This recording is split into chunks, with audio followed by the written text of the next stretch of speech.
Hello everyone, Moran McKay here, and welcome to part 4 of Red Sonia. Okay, so, we're here at the last ruin. It is called... Cedar. Cedar. And I believe this ruin... I know it's a creature cavern, but I'm pretty sure it's part of the Fighters Guild quest line. Okay, so one little thing before we go in the ruin. Just want to show you something. Yes? Inventory. My pleasure, really. As you can see, she has her burning claymore back. This sword respawns in her inventory every time. I think every time you zone, every time you like fast travel, guaranteed fast travel, it's there. Every time you wait, every time you summon her, anything like that. The only way she's going to use something different is if you give her a better blade, which I did. And if you enchant, if it has a better enchantment than the claymore. In this case, I just copied the enchantment off that and put it on this. As you can see, this blade does 30 damage as opposed to her claymore, which does 15. So she uses that instead. But if you wanted to use something different, it's got to be better. All right, into the ruin. I'm not going to go through the whole ruin, or I am going to go through the whole ruin, but I'm not going to record going through the whole ruin. I just want to show you guys a little bit of her, a little bit more of her in combat, and that'll be that. And then I'll skip ahead to the book, and we'll read the last part of the story. Ogres. Ogres are like onions. They make you cry.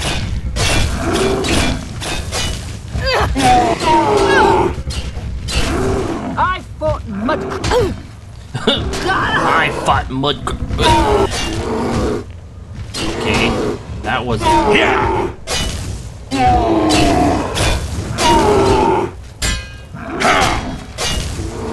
Damn.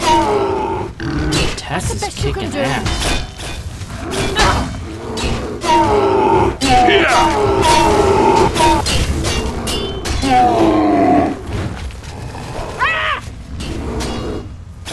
Alright, there we go. There you go. That's better.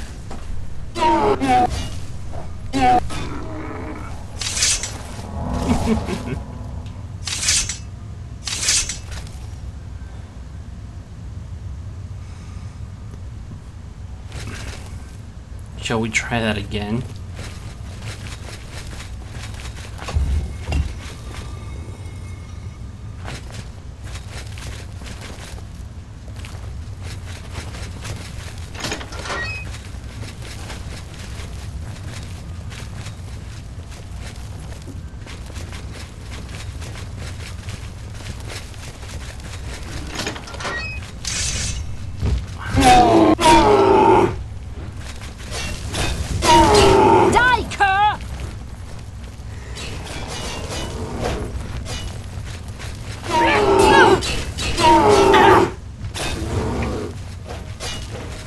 You're pathetic. Die,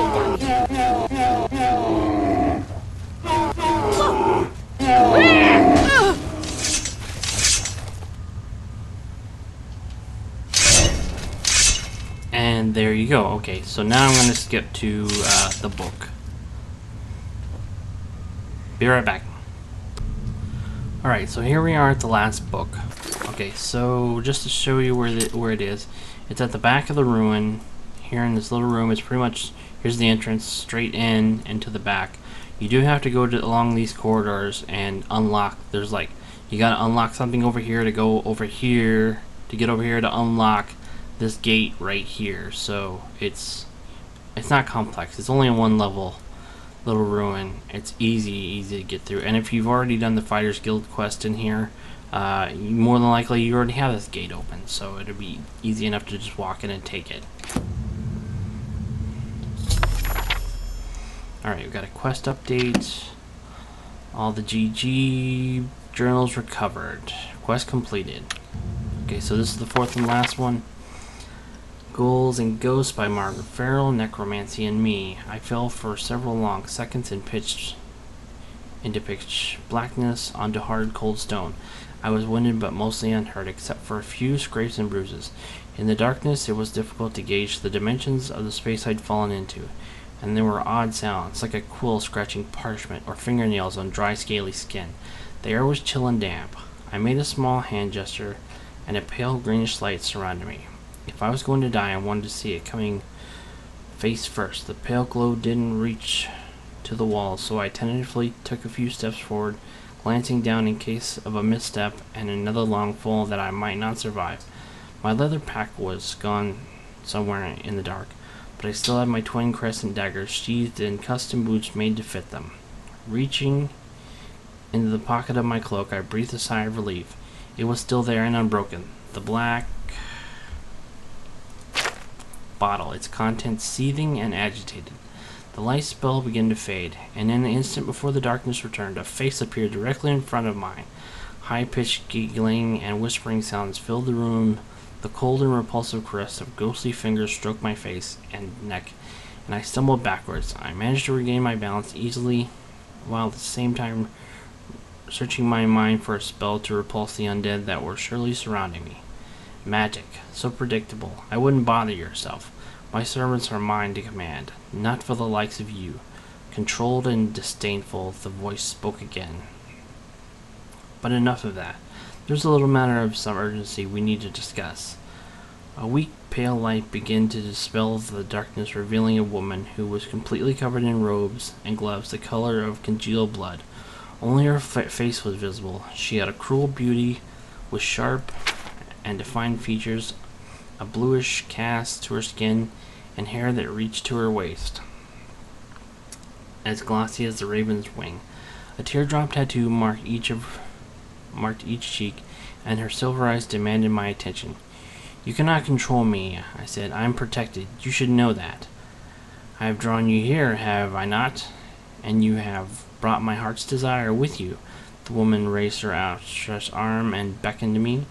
"I know who you are," I replied. "Lysandra, sorceress and murderer. And I won't give it to you." "So, you're smarter than I thought. No matter." Lysandra waved a hand, and a smaller Argonian female appeared at her elbow with smoke eyes. "Retrieve the gem."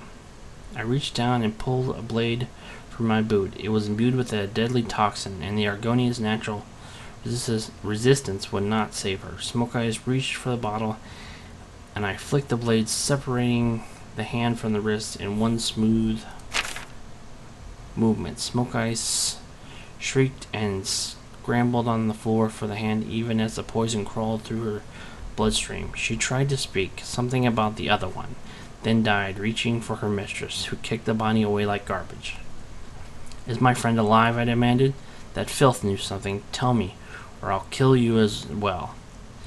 Instead of a reply, I was picked up and thrown across the room by an unseen force.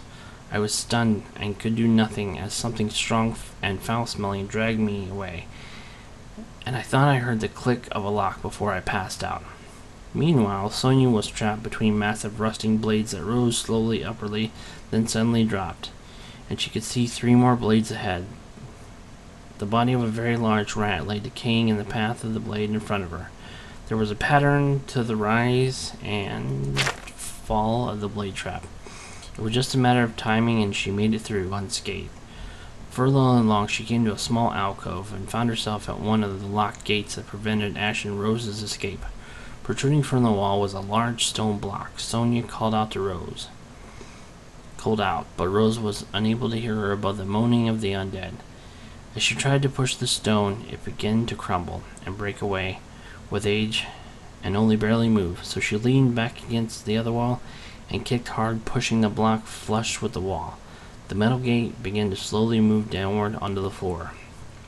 Pushing caution aside, Sonia rushed into the room, ready to grab Rose and get out of there. Green mist started to rise from the grate in the floor.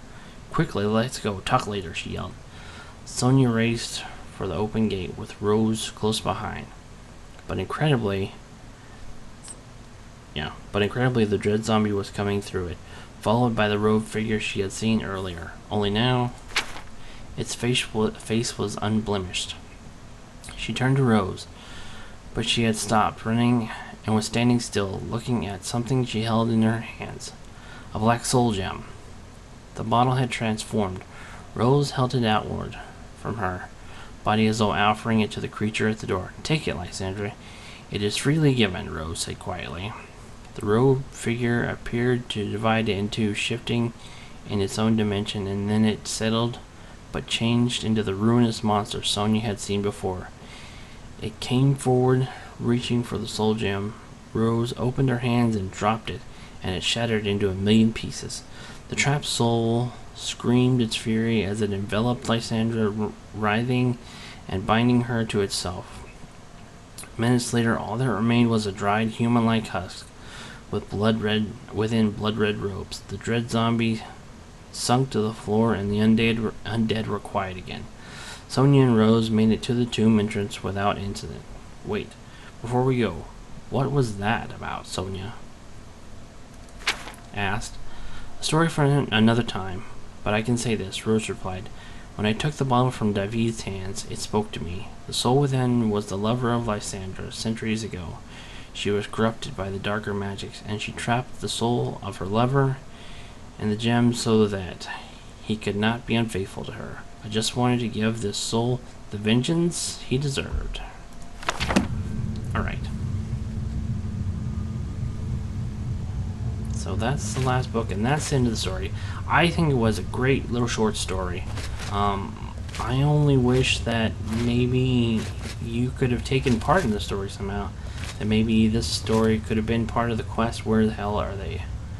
They're probably somewhere in the ruin. Yeah, it would have been nice if... It would have been nicer if like, you had taken place... Or you had taken part in this adventure somehow, besides hearing about it secondhand from the books. But, you know... I don't know. I don't know how you would do that. I don't know. I'm not a modder, and I can't do it, so I'm not complaining. I'm just saying that it would have been nice. But anyway, enough rambling about that. So that was the end of Red Sonia. All in all, I think it's a great little quest mod. If you're a fan of the Red Sonia comics and you'd like to have her traveling with you, I'd definitely go check this mod out.